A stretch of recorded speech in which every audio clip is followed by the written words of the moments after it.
नमस्कार साथियों। साथियों, देश के अंदर से काफी बड़े जासूसी नेटवर्क का खुलासा हाल ही में किया गया है। ये सभी जासूस सीधे पाकिस्तान से जुड़े हुए थे। पाकिस्तान को सीधे सूचनाएं इनके द्वारा पहुंचाई जा रही थी।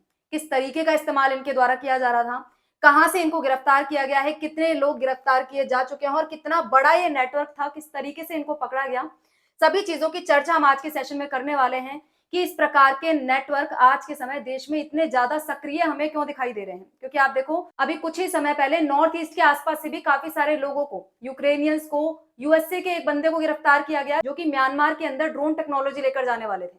तो इस प्रकार के जासूसी नेटवर्क इंडिया की इंटरनल सिक्योरिटी के लिए कितना बड़ा खतरा है, इन सभी चीजों की चर्चा हम आज के सेशन में करने वाले हैं। तो चलिए सेशन की शुरुआत करते हैं। मेरा नाम है चारू गुप्ता और मैं स्वागत करती हूँ आप सभी का चारू एजुकेट पर। दोस्तों, सेशन में आगे बढ़े उससे पहले आप लोगों से एक रिक्वेस्ट, यदि चैनल पर नए हैं तो सब्सक्राइब जरूर से कर लें, बेल आइकन को प्रेस कर दें, नोटिफिकेशन आपके पास तुरंत से पहुंच जाएगा। इसके अलावा वीडियोस अच्छी लगती है तो लाइक और शेयर जरूर से कर दें। आपके जो भी ओपिनियन है कमेंट बॉक्स में जरूर से बताकर जाएं कि इतने जो जासूसी नेटवर्क हमारे देश में आए दिन उजागर किए जा रहे हैं, उनको लेकर आपका क्या कहना है, सिक्योरिटी को किस प्रकार से और ज्यादा मजबूत किए जाने की जरूरत है, आज के सेशन में चर्चा करेंगे। देखो, आप लगातार देख सकते हो कि न्यूज बनते हुए दिखाई दे रही है कि पाकिस्तान को डायरेक्ट सूचनाएं यहां से प्रोवाइड करवाई जा रही थी। पाकिस्तान लिंक्ड जासूसी नेटवर्क गाजियाबाद से काफी सारे लोग यहाँ पे पकड़े गए हैं। लगभग 22 लोगों को इसमें अरेस्ट किया जा चुका है। अभी किस तरीके से यहाँ पे जासूसी कर रहे थे, इनका तरीका आप देखिए, काफी ज्यादा चिंता का विषय है। सबसे पहली चीज, यहाँ पे जो इनका तरीका है ना, वो डायरेक्ट तौर पर चाइना से जुड़ा हुआ है। चाइना की जो डिवाइसेस हैं, चाइना के जो सर्विलांस सिस्टम है, वो इंडिया के अंदर काफी ज्यादा काम करते हैं। इवन आप देखो कि इंडिया का जो डोमेस्टिक मार्केट है सर्विलांस वाला, वो चाइना के सर्विलांस सिस्टम से भरा पड़ा है। इंडिया के अंदर जितने भी सीसीटीवी कैमरास लगाए जाते हैं उसमें से मैक्सिमम पार्ट चाइना से बनकर आता है, चाइना से इंपोर्ट किए जाते हैं, या फिर चाइना से इंपोर्ट नहीं भी किए जाते, इंडिया के अंदर मैन्युफैक्चर किए जाते हैं। तो उनके जो बेसिकली पार्ट्स होते हैं ना, उनको चाइना से इंपोर्ट किया जाता है। तो यहाँ पे इंडिया के अंदर इस प्रकार के सर्विलांस सिस्टम के अंदर इंडिया के मार्केट में चाइना की डोमिनेंस, ये चीज यहाँ पर इंडिया को काफी ज्यादा वल्नरेबल बना देती है। तो इसी प्रकार का कुछ इस्तेमाल इस जासूसी नेटवर्क के अंदर भी किया गया है। इस तरीके के सर्विलांस सिस्टम का, सीसीटीवी कैमरास का इस्तेमाल इस जासूसी नेटवर्क के दौरान किया गया और इन सर्विलांस सिस्टम से, इन सीसीटीवी कैमरास से वीडियो क्लिप्स बनाकर, सूचनाएं इकट्ठी कर सीधे पाकिस्तान तक पहुंचाई जा रही थी। आप देखो, 22 लोग फिलहाल के लिए अरेस्ट किए जा चुके हैं और इनका मॉडस ऑपरेंडी क्या था, किस तरीके से काम करते थे, वो आप यहाँ पे देखो। Accused were sharing photos and videos of sensitive locations, including railway stations, security force establishment, through WhatsApp groups with handlers in Pakistan. सीधे पाकिस्तान तक, पाकिस्तान के हैंडलर्स तक सेंसिटिव जो जगह है, जैसे रेलवे स्टेशन है, जैसे सिक्योरिटी फोर्सेस की एस्टेब्लिशमेंट है, ट्रूप्स कहां से कहां पर जा रही है, किस प्रकार से ट्रेवल कर रही है, कितने बजे से कितने बजे तक, ये सारी चीजें यहाँ पर जो सेंसिटिव इंफॉर्मेशन है वो यहाँ पर पहुंचाई जा रही थी वीडियो क्लिप्स के माध्यम से। वीडियो कहां से निकाली जाएगी, ये जो सीसीटीवी कैमरास इंस्टॉल किए जाते हैं उनके माध्यम से। और ये जो सीसीटीवी कैमरास है वो कहां पे मैन्युफैक्चर होते हैं, कहां के हैं, चाइना के अंदर से मेजरली यहाँ पर बनकर आते हैं। और एक वीडियो का इनको लगभग 4 से 6 हजार रुपए मिल रहा था। और जो ज्यादा इनका जो बड़ा सरदार है, जैसे सोहेल मलिक एक नाम यहाँ पे निकल कर आ रहा है, उसको एक वीडियो का लगभग 10,000 रुपए तक भी दिया जा रहा था। तो आप सोचो कि ये कितनी इंपॉर्टेंट वीडियो होगी, कितनी इंपॉर्टेंट सूचनाएं इस वीडियो के अंदर होगी कि 10,000 रुपए तक एक छोटी सी वीडियो क्लिप के भी दिए जा रहे हैं। तो इस तरीके से गैंग ये सारा काम कर रहा था, covertly installing CCTV cameras at strategic location such as Delhi cantonment railway station, Sonipat railway station. खुद के सीसीटीवी कैमरास लगा रहे हैं। आप देखो कि कोवर्टली ये सारे काम इनके द्वारा किए जा रहे हैं और यहाँ से इंफॉर्मेशन लेकर सीधे पाकिस्तान तक पहुंचाई जा रही है। अब यहाँ पे इस नेटवर्क का क्या प्लान था कि काफी सारे और इसी तरीके के लगभग 50 सीसीटीवी कैमरास हैं, वो दिल्ली से लेकर जम्मू कश्मीर तक और लगाए जाएंगे। इस एरिया के अंदर जितनी भी सेंसिटिव इंफॉर्मेशन है और गैदर की जाएगी और गैदर करने के बाद इसको सीधे अगेन पाकिस्तान तक पहुंचाया जाएगा। अब यहाँ पे चिंता वाली बात क्या है, जैसा कि मैंने आपको बताया कि चाइना से मैन्युफैक्चर हुए, चाइना के अंदर जो चिप्स बनती है ना, वो सीधे डायरेक्ट इंटरनेट से कनेक्ट होती है और डायरेक्ट वहां से सूचनाएं लेकर फिर सीधे पाकिस्तान को पहुंचाई जाती है। कुछ इस प्रकार से कैमरा काम करते हैं। और जो इंडिया का जो मार्केट है सीसीटीवी कैमरा वाला, वो चाइना पर काफी ज्यादा डिपेंडेंट है। आप डेटा देखिए, आपको पता चलेगा कि इंडिया का जो सीसीटीवी मार्केट है फिलहाल के लिए कितना है, $3.5 बिलियन का है। आगे जाकर कितना बढ़ने वाला है, कयास लगाया जा रहा है कि लगभग $7 बिलियन तक ये पहुंच जाएगा 2030 के अंदर। और इस मार्केट में लगभग फिलहाल के लिए जो 3-3.5 बिलियन का मार्केट है, इसमें चाइना और चाइनीज फर्म डोमिनेट करती है। आप मार्केट में सीसीटीवी कैमरा लेने भी जाओगे ना, तो आपको यदि आप खुद के पर्सनल घर के लिए या फिर शॉप के लिए इस तरीके से सीसीटीवी कैमरा लेने जाओगे, तो उसमें आपको चाइनीज डोमिनेंस वाले कैमरा दिखाई देंगे, जो कि सस्ते भी होते हैं, काम भी अच्छा करते हैं। खैर, चाइनीज कैमराज की लाइफ कितनी होती है वो देखने वाली बात है, लेकिन जब पहली बार कस्टमर जाता है ना, तो किसको प्रेफर करेगा? जो चीज सस्ती मिल रही है। तो चाइना वाले जो आइटम है यहाँ पर सस्ते मिलते हैं, जैसे हिकविजन है, जैसे हुआओ है। तो इस तरीके के जो कैमराज हैं वो इंडियन ब्रांड्स के मुकाबले काफी सस्ते पड़ते हैं। Chinese firm control over 30% of this space and 80% of components are sourced from China. मतलब जितने भी हमारा मार्केट है उसमें 30% चाइना के कैमराज आते हैं, और जो नहीं भी आते हैं चाइना से, तो उसमें 80% जो कंपोनेंट है वो चाइना से मैन्युफैक्चर हुए लगाए जाते हैं।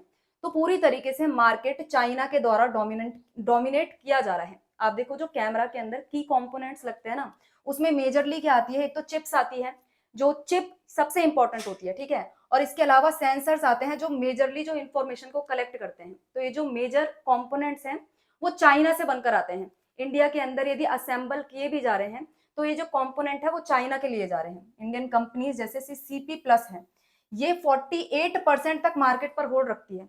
चाइना का तो 30% ही पार्ट है। इंडिया की जो कंपनी है सीपी प्लस, उसका 48% पार्ट है। लेकिन अगेन ये केवल असेंबल का काम करती है, इंडिया के अंदर असेंबल करती है, बाहर से चीजों को इंपोर्ट करके। कोशिश की जा रही है कि स्वदेशीकरण किया जाए, इंडिया के अंदर मैन्युफैक्चर किए जाए मेजर पार्ट्स, लेकिन फिलहाल के लिए टेक्नोलॉजी नहीं है, और जब तक नहीं है तब तक के लिए हम चाइना पर डिपेंडेंट है।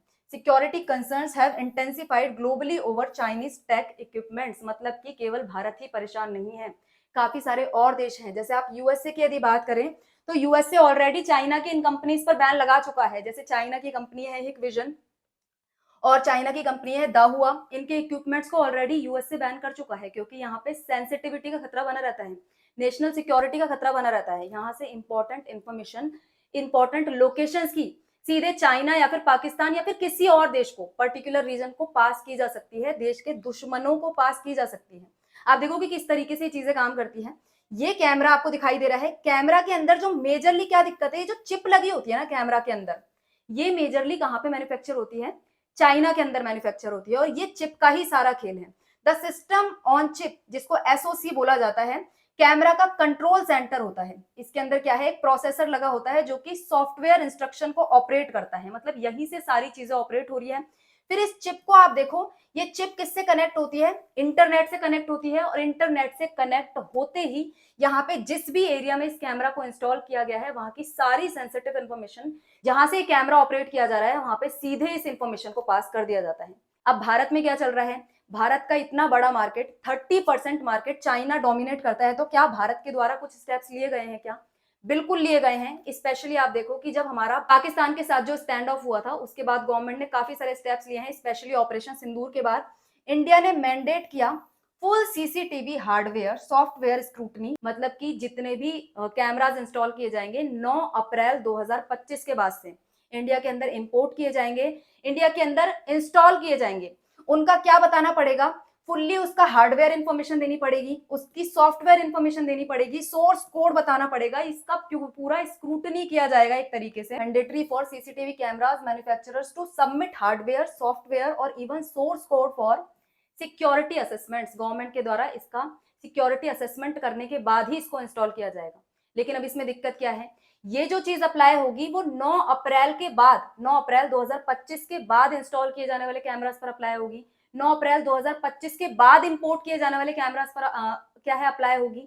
लेकिन अभी फिलहाल के लिए जितने भी कैमरास ऑलरेडी इंस्टॉल्ड है इंडिया में, उनका क्या? आप देखो कि गवर्नमेंट के द्वारा 2021 के अंदर खुद एक जानकारी दी गई थी कि इंडिया के अंदर 1 million cameras, more than 1 million cameras already installed है, जो कि चाइना में मैन्युफैक्चर्ड है, चाइनीज बेस के हैं, उनके अंदर कंपोनेंट चाइना के लगे हुए हैं। तो आप देखो कि इन वाले कैमरास से जो security sensitive information pass out की जाएगी, उसका क्या होगा? तो मतलब यहाँ पे सिक्योरिटी कंसर्न्स काफी सारे हैं। वैसे गवर्नमेंट के द्वारा अपनी तरफ से पूरा प्रयास किया जा रहा है। ये जो सारे डायरेक्टिव्स हैं अप्लाई किए जा रहे हैं, जितने भी कंपनीज हैं, इसमें से मेजरली जो हिट करने वाली है वो चाइनीज कंपनीज है। जैसे हमने बात की दाहुआ की, जैसे हमने बात की हुआई की, जैसे हमने बात की हिकविजन की। तो इनको प्रॉपर सिक्योरिटी असेसमेंट के बाद ही इंडिया में क्या दी जाएगी, जगह दी जाएगी, इंडिया में एक्सपोर्ट करने के लिए अलाउ किया जाएगा। यहाँ पे देखो कि जैसे हिकविजन है, शाओमी है, दाहुआ है, जैसे कि हमने बात की, ये इससे काफी ज्यादा इंपैक्ट होने वाले हैं। कुछ साउथ कोरियन कंपनीज हैं, इसके अलावा यूएस बेस्ड मोटोरोला सॉल्यूशंस हैं। इनको पूरा सिक्योरिटी असेसमेंट करने के बाद ही इंडिया के अंदर जगह दी जाने वाली है। अब यहाँ पे इस तरीके के जासूसी नेटवर्क जब निकल कर आते हैं ना, तब पता चलता है कि जो वॉरफेयर है ना बड़ी बड़ी पावर्स के बीच में, केवल बैटल ग्राउंड तक ही सीमित नहीं है। आज जिस तरीके की सिचुएशन हम ईरान के अंदर देख रहे हैं, वैसी सिचुएशन तो कहीं ना कभी निकल कर आती है। वो रेयर सिचुएशन है कि इस तरीके का वॉर बैटल ग्राउंड पर हमें देखने को मिलता है, मिसाइल गोले चलाए जाते हैं। लेकिन जो वॉर लड़ा जा रहा है पर्दे के पीछे से, वो कुछ इस तरीके से ही लड़ा जा रहा है। इंफॉर्मेशन वॉरफेयर आज के टाइम पे काफी ज्यादा प्रेवलेंट हो गया है। चाहे वो इंफॉर्मेशन वॉरफेयर हो, चाहे वो इकोनॉमिक वॉरफेयर हो, एक दूसरे की इकोनॉमी को नीचे गिराने की कोशिश हो, ये सारी चीजें आज के टाइम पे मॉडर्न वॉरफेयर की तकनीक मानी जाती है। तो यहाँ पे इस एरिया के अंदर भारत को काफी ज्यादा और मजबूत बनने की जरूरत है। अपने जो सिक्योरिटी सर्विलांस सिस्टम है उनको इंडिजिनसली मैन्युफैक्चर करने की जरूरत है। चाहे वो सीसीटीवी कैमरास हो, चाहे वो मेजरली जो हमारे इंडिजिनस हथियार हो, मिलिट्री इक्विपमेंट्स हो, उनको जितना इंडिजिनसली डेवलप किया जाएगा और जितना ही उनको भारत के अंदर डेवलप किया जाएगा, उतनी ही भारत की ताकत ज्यादा मजबूत होगी, भारत उतना ही ज्यादा मजबूत होगा। अब आप लोग इस विषय पर क्या मानते हैं, अपनी राय कमेंट बॉक्स में जरूर से बताइएगा। इस तरीके के जो जासूसी नेटवर्क का खुलासा किया गया है, ये तो एक पकड़ में आया है, ऐसे कितने ही देश के अंदर और हो सकते हैं। उनको पकड़ने के लिए, सतर्कता बनाए रखने के लिए और किस तरीके के कदम भारत सरकार के द्वारा उठाए जा सकते हैं, अपनी राय कमेंट बॉक्स में जरूर से बताइएगा। वीडियो अच्छी लगती है तो लाइक और शेयर करना मत भूलिएगा। चैनल पर नए हैं तो सब्सक्राइब भी जरूर से कर दीजिएगा। आज के सेशन में इतना ही, मिलते हैं किसी और नए मुद्दे के साथ नई वीडियो में। जय हिंद, जय भारत।